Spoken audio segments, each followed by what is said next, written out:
There comes a moment in every human life, a quiet, trembling moment when the noise of the world grows unbearable, when every opinion, every distraction, every piece of advice feels like 1,000 voices pulling you in 1,000 directions. And somewhere beneath that chaos, a whisper rises, "Focus on yourself."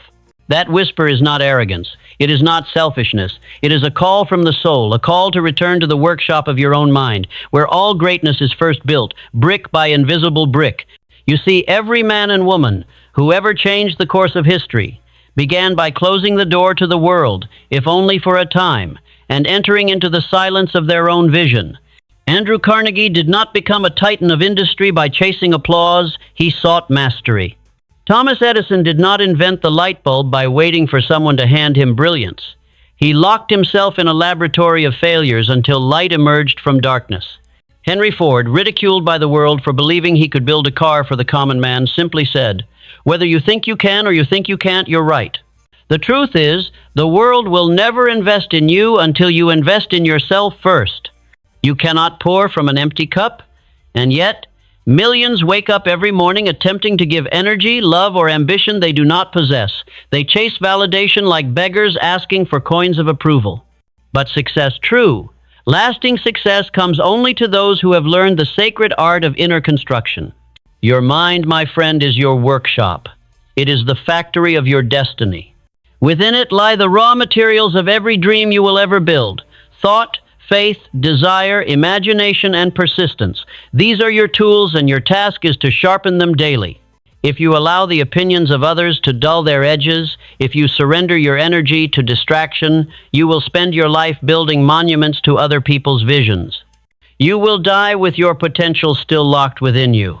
There was once a young man named Edwin C. Barnes. You may have heard his story. He had one burning desire: to become the business partner of Thomas Edison. Not an employee, not an assistant, a partner.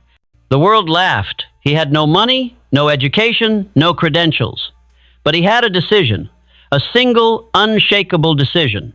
He saved every penny, bought a train ticket, and arrived at Edison's laboratory in Orange, New Jersey. When he met the great inventor, he said words most would never dare to speak. "Mr. Edison, I've come to go into business with you." Edison saw something in the young man's eyes, a determination that could not be purchased or taught. He gave him a chance, not as a partner, not yet, but as a helper, a nobody. Months passed, years even, but Barnes never let the fire die. One day, an opportunity appeared, a new invention called the Ediphone. None of Edison's salesmen believed in it, but Barnes saw his moment. He sold the device with unmatched passion, and before long, Edison said the words Barnes had waited his whole life to hear: "You have earned your partnership." It began with a decision to invest in himself, to see value where others saw risk.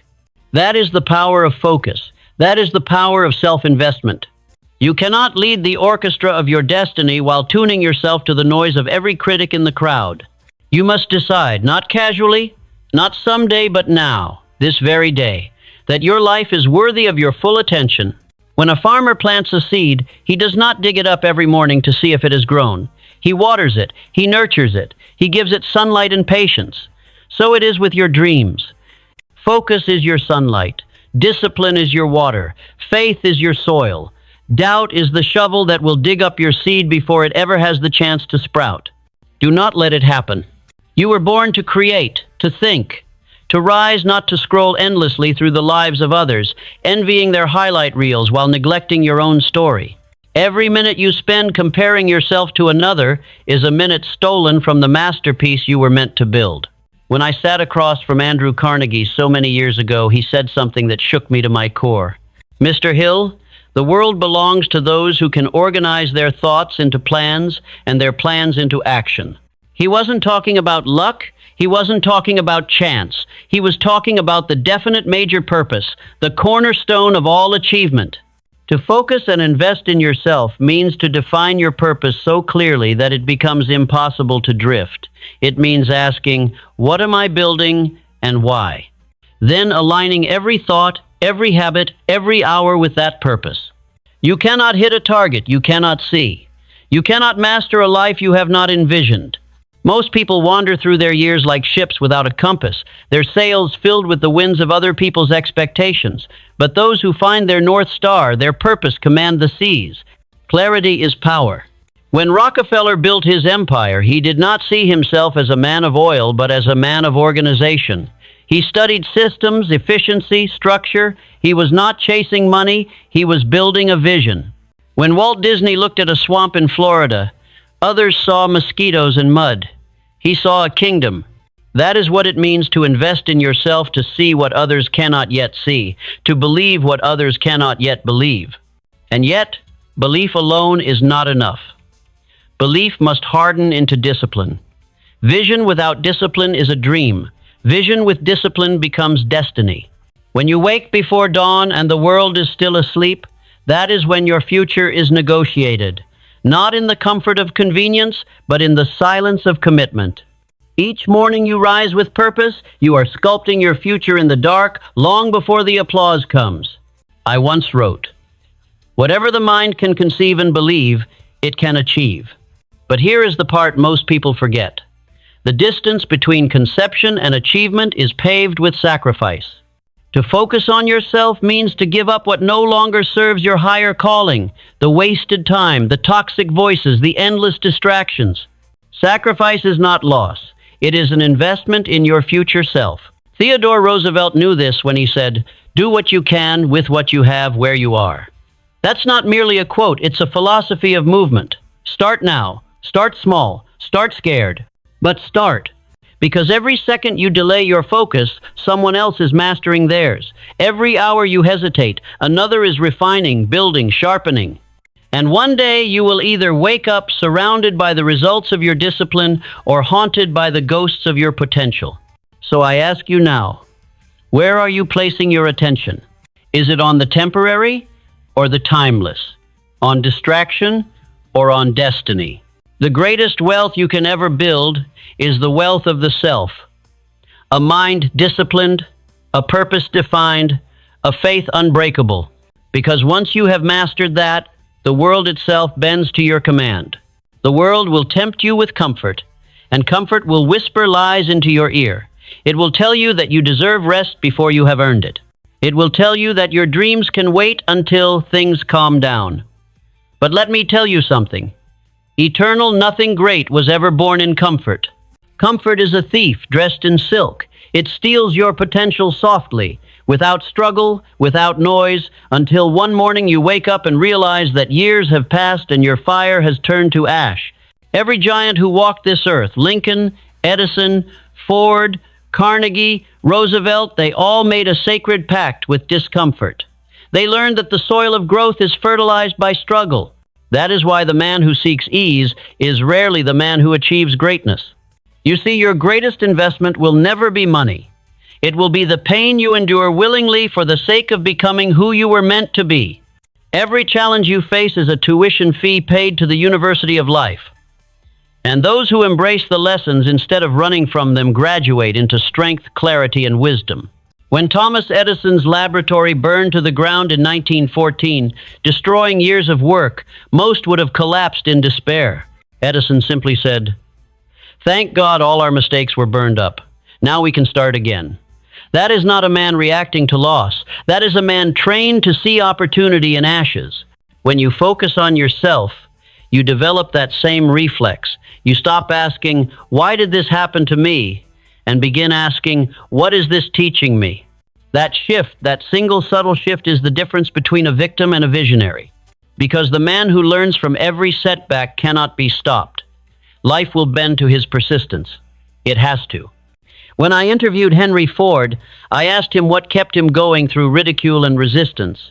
He told me, "Obstacles are those frightful things you see when you take your eyes off the goal." Think about that. Your focus determines your reality. The moment you look away from your purpose, your problems grow in size.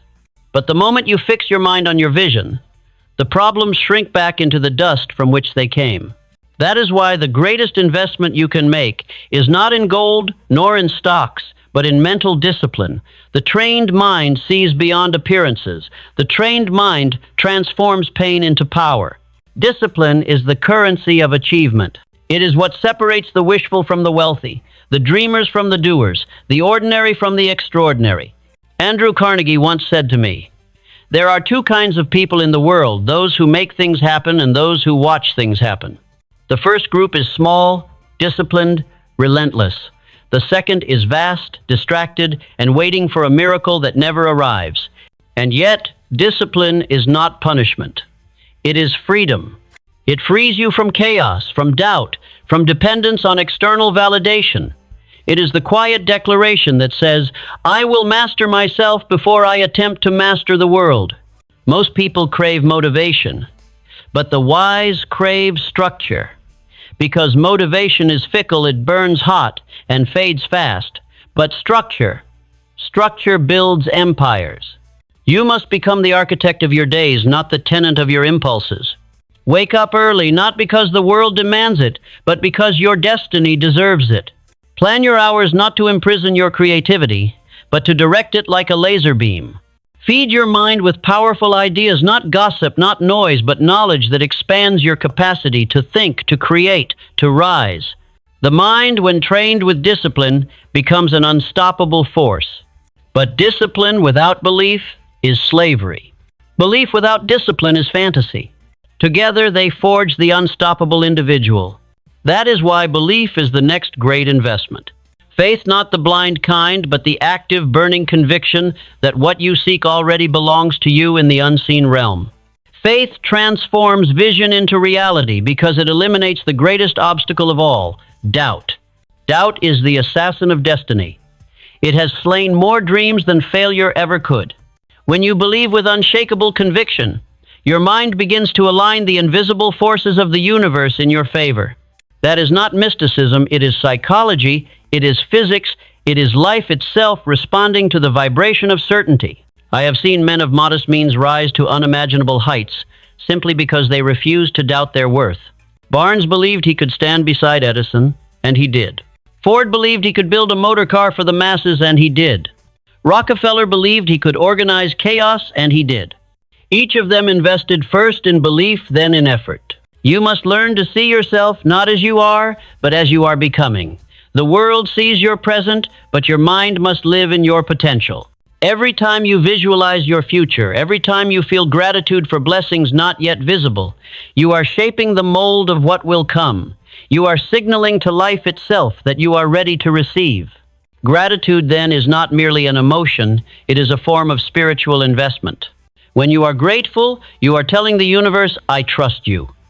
You are declaring that you already possess enough, even as you prepare for more.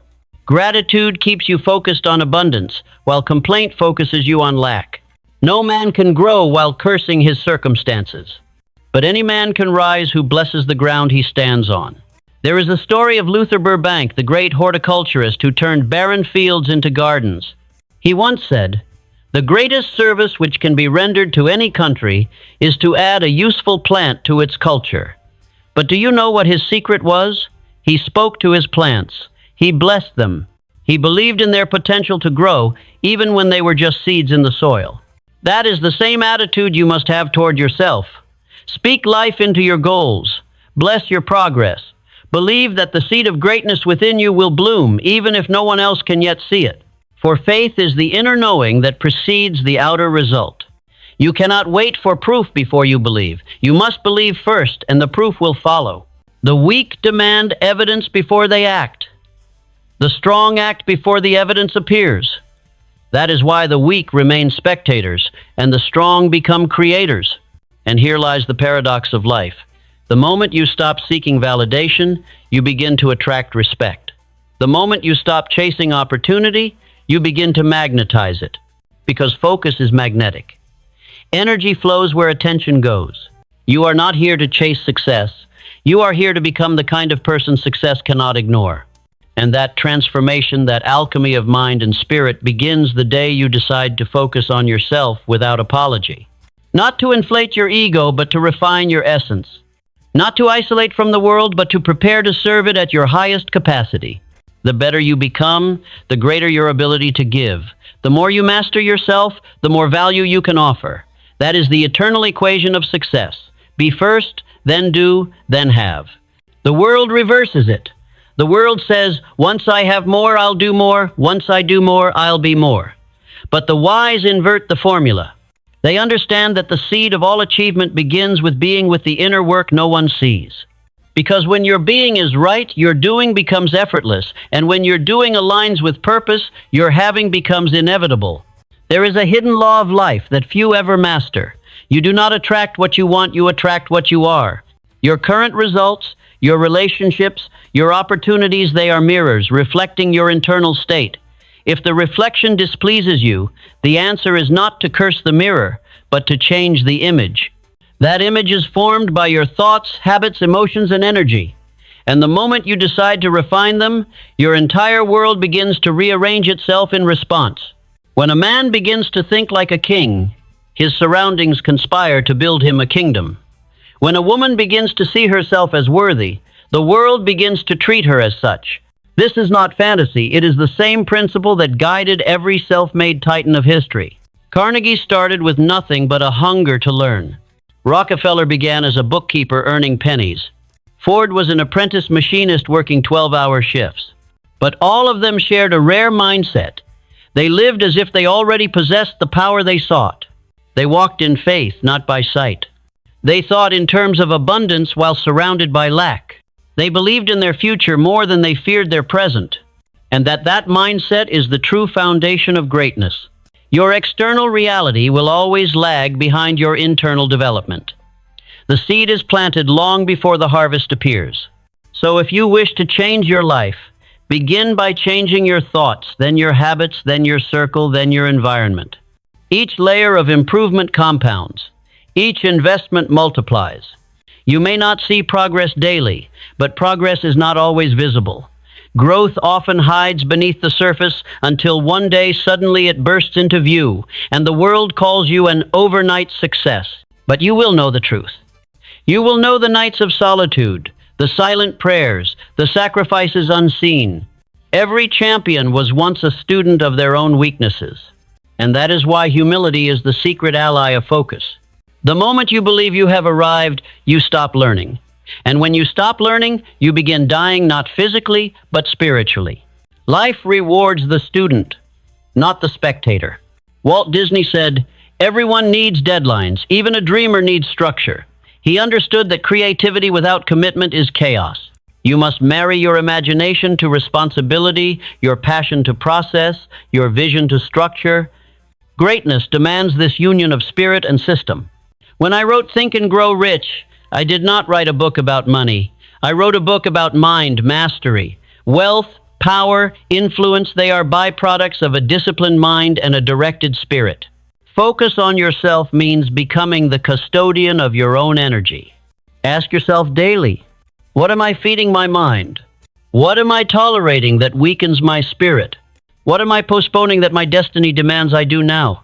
Every answer reveals where your investment must go next. If your mind is filled with negativity, gossip, complaint, you are bankrupt in thought.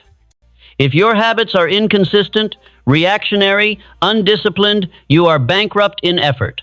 If your circle drains your energy, instead of elevating it, you are bankrupt in environment. But these bankruptcies can be reversed the moment you decide to reinvest. You must treat your life like the most important enterprise on earth, because it is. You are the CEO of your destiny, the investor of your energy, the architect of your habits, the chairman of your time.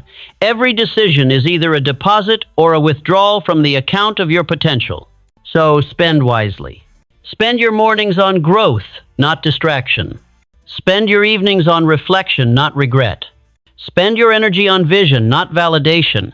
Because attention is the new currency, and wherever you spend it, life compounds the result. I once visited Charles Schwab, the steel magnate. His success was legendary, yet his secret was simple.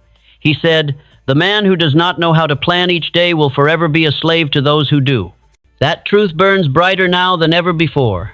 You live in an age of noise, an era where attention is auctioned to the highest bidder. Every notification, every headline, every fleeting pleasure competes for your focus. But remember, your focus is your power. Every time you give it away cheaply, you weaken your ability to create deeply. So build a fortress around your mind. Protect it as you would your most precious treasure, because it is. Read daily, not for entertainment, but for elevation. Write daily, not for others to see, but for clarity of thought. Move your body not for vanity, but for vitality. Pray or meditate not as ritual, but as realignment. These are the investments that yield compound interest on your soul. Do them consistently, and watch how your inner world transforms, and with it, your outer reality. Because you cannot rise higher in life than your self-image allows. The man who sees himself as average will live an average life. The man who sees himself as destined will endure every storm until destiny arrives. Elbert Hubbard once said, "The world is moving so fast that the man who says it can't be done is generally interrupted by someone doing it." Be the one who interrupts. Be the one who proves that focus, faith, and fierce self-investment can still conquer mediocrity in any century. But remember, focus does not mean isolation. It means direction.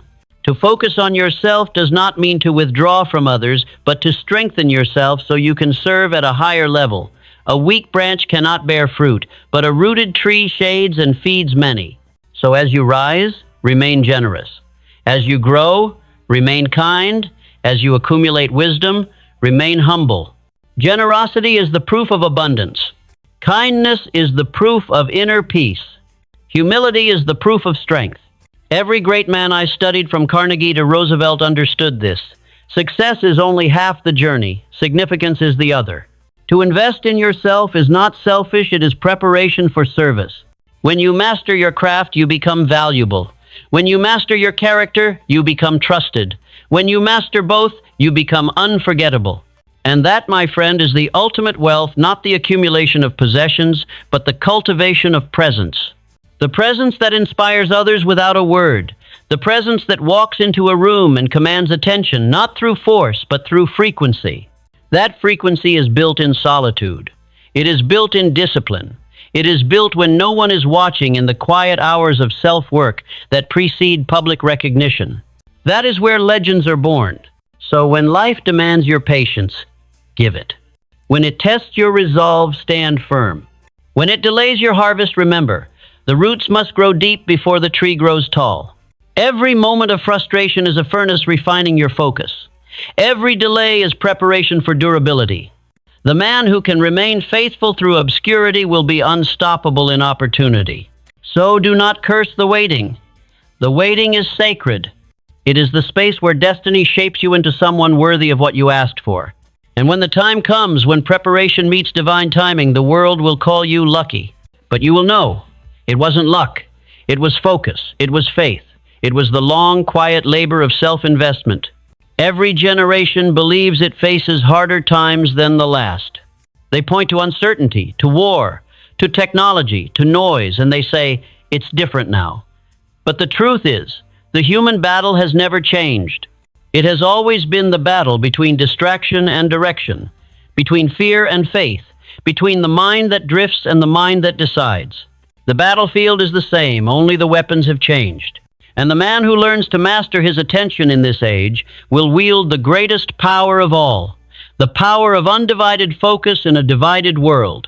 Today, you are surrounded by endless invitations to scatter your energy to chase 1,000 half-hearted goals instead of one burning purpose. You scroll, you click, you compare, you react, and every reaction is a withdrawal from your reservoir of creation. You were not made to consume endlessly. You were made to create courageously. You were not designed to drift from one impulse to another. You were designed to build something enduring, a legacy, a name, a body of work that outlives you. That legacy begins not with opportunity, but with ownership. You must own your time, own your decisions, own your destiny. Stop outsourcing responsibility to circumstances. Stop saying, I would if I could. You can. You simply haven't committed. Commitment, that fierce, unwavering devotion to one outcome, is the bridge between wishing and winning. When you invest in yourself, you are declaring to life that you are serious, that you will no longer be a tourist of potential, but a citizen of progress. Every day you must recommit to that declaration. Every day you must choose growth over comfort, purpose over pleasure, focus over frenzy. Because the world will always offer you the easy path, but the easy path is crowded, and it leads nowhere worth going. The narrow path, the lonely path, the path of discipline, that is where destiny hides. When I studied the lives of the greats from Carnegie to Firestone, from Edison to Eastman, I found one unbreakable pattern. Every one of them learned to do what others refused to do. They mastered the art of delayed gratification. While others sought instant pleasure, they sought enduring purpose. While others spent, they saved. While others rested, they refined. While others feared failure, they used failure as fuel. Because failure, when faced with the right mindset, is not an end, it is instruction. Thomas Edison failed more than 1,000 times before the light bulb. When asked how he endured it, he said, "I have not failed. I've just found 10,000 ways that won't work." That is the voice of mastery, a man so focused on the goal that the setbacks became teachers, not tombstones. When you truly focus on yourself, failure loses its sting.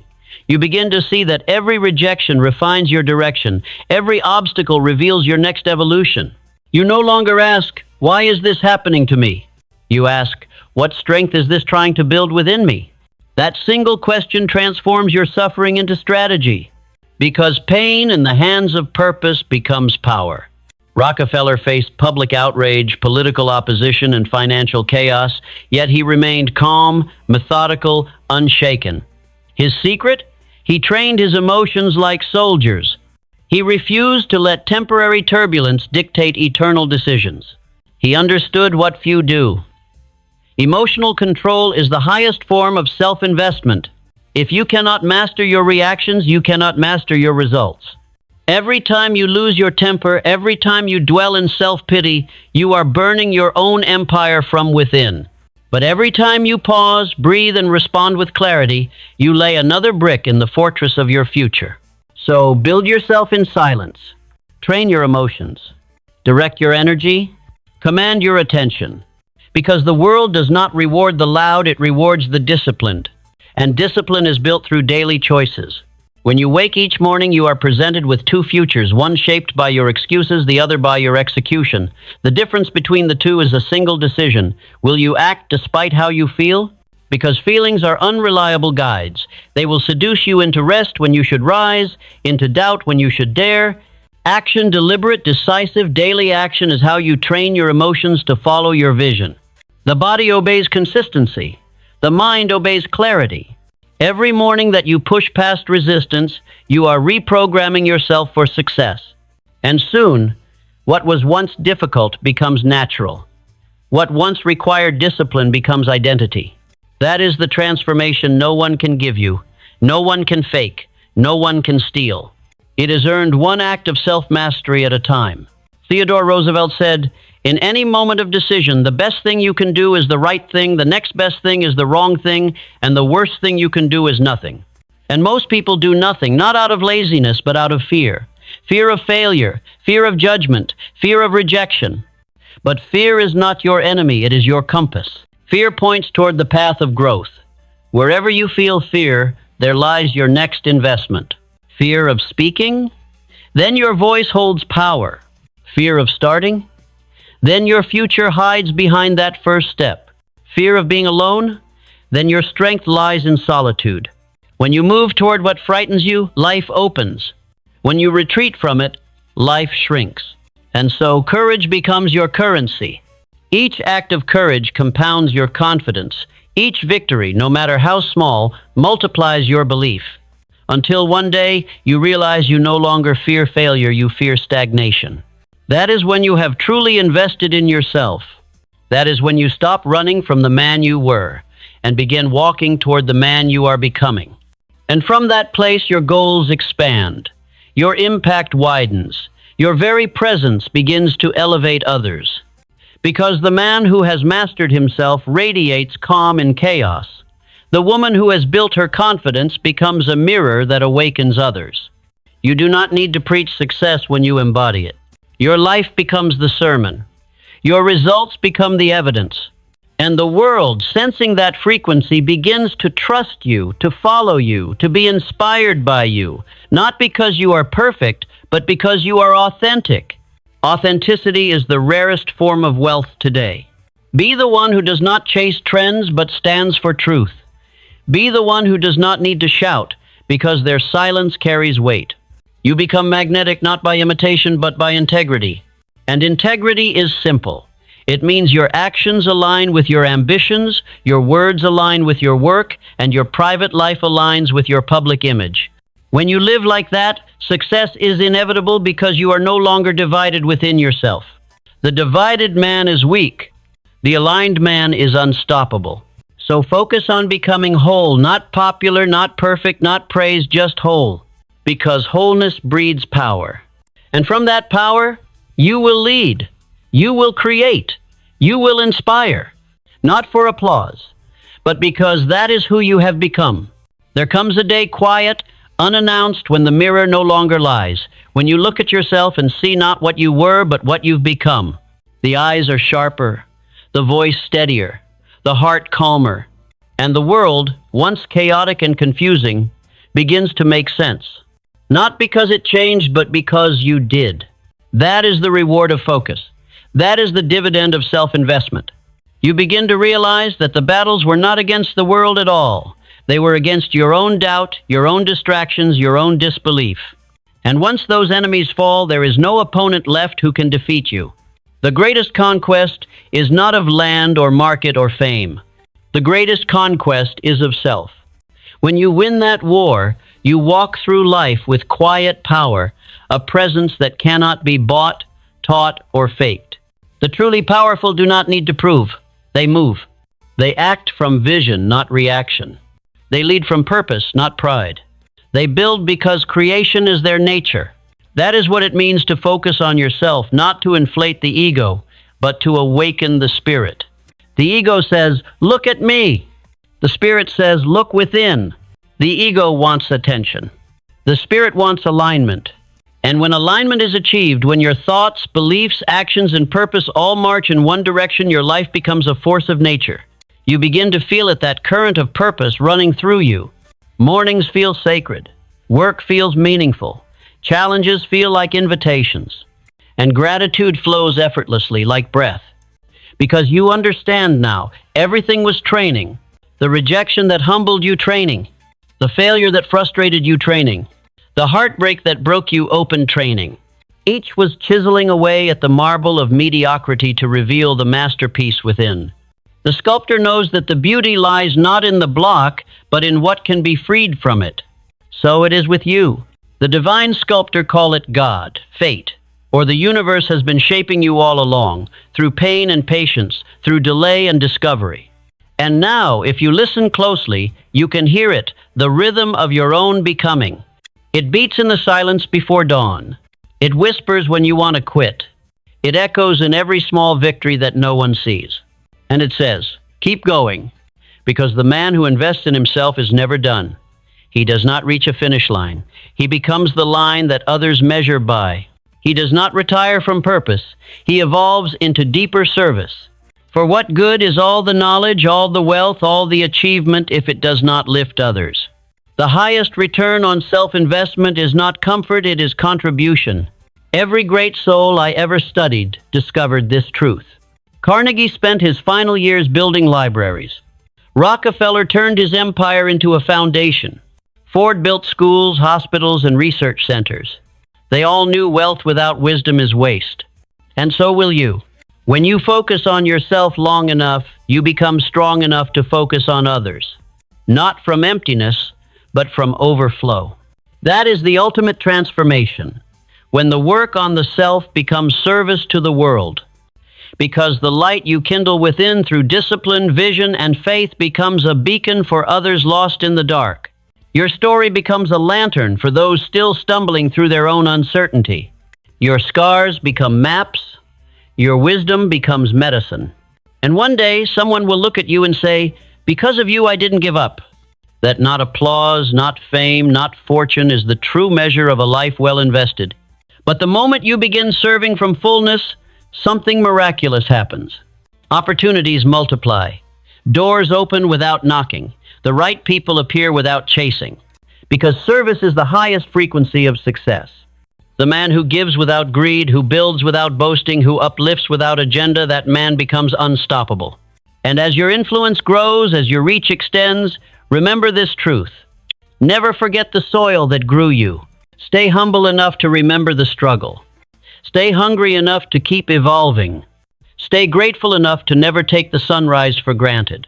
Because gratitude keeps the heart clean, and a clean heart is the only vessel strong enough to hold power without corruption.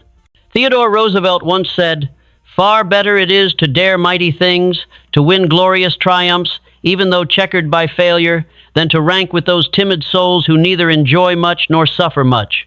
You must dare the mighty things. Dare to bet on yourself when no one else will. Dare to commit to the dream that makes your heart race. Dare to keep going when the applause fades and the silence returns. For it is in that silence that the real builders work. The real leaders rise. The real legends are formed. Because history does not remember those who waited for permission. It remembers those who gave themselves permission. So give yourself permission to grow, to fail, to rise again, to evolve beyond recognition. Do not seek perfection. Seek progress. Do not seek comfort. Seek capacity. Do not seek validation. Seek vision. For the man who lives by vision cannot be defeated by circumstance. When storms come, he stands. When seasons change, he adapts. When life tests him, he thanks it. He knows what few ever learn. Adversity is not punishment, it is promotion in disguise. The universe does not test the unworthy, it tests the ready. And you, my friend, you are ready. You would not be hearing these words if your spirit had not already outgrown the place it was confined to. That restlessness you feel, that quiet dissatisfaction with mediocrity, that is not weakness, that is the birth cry of your next level. Do not silence it, do not numb it, answer it. Rise early, think deeply, act boldly. Guard your focus as you would your fortune. Invest your time as you would your treasure. And treat your potential as sacred ground, because it is. Within you lies a blueprint no other soul on earth possesses. Within you lies the possibility of ideas yet unborn, of creations yet unseen, of lives yet transformed. Do not die with that music still inside you. Play it, live it, build it. You owe it not just to yourself, but to the divine intelligence that made you to prove that its creation was not in vain. When you live like that with fierce gratitude, unwavering discipline, and unbreakable faith, something extraordinary happens. You begin to feel that success is not something you chase, it is something you become. It is no longer about arrival. It is about alignment. Every day you rise with purpose, you are already succeeding. Every time you choose discipline over doubt, you are already winning. Every moment you express gratitude amid the grind, you are already rich. And when your time on this earth draws to a close, you will look back and know not that you were perfect, not that you were always strong, but that you never abandoned your potential. You will smile, knowing that you lived fully, fiercely, faithfully. You will have built something far greater than wealth. You will have built yourself. And that is the only empire no recession can destroy, no critic can dismantle, no time can erase. So now, the question is not, can you? Because you can. It is not, will you? Because you must. The only question that remains, the one echoing through every corridor of destiny, is this: when will you finally decide that your life is worthy of your full attention? And when you do, when you finally turn that attention inward, sharpen it, feed it, honor it, the world will feel your awakening. The world will move to your rhythm. Doors will open. Opportunities will align. And life itself will whisper back, "Welcome home." Because that is what it means to focus and invest on yourself. To return home to the greatness that was within you all along.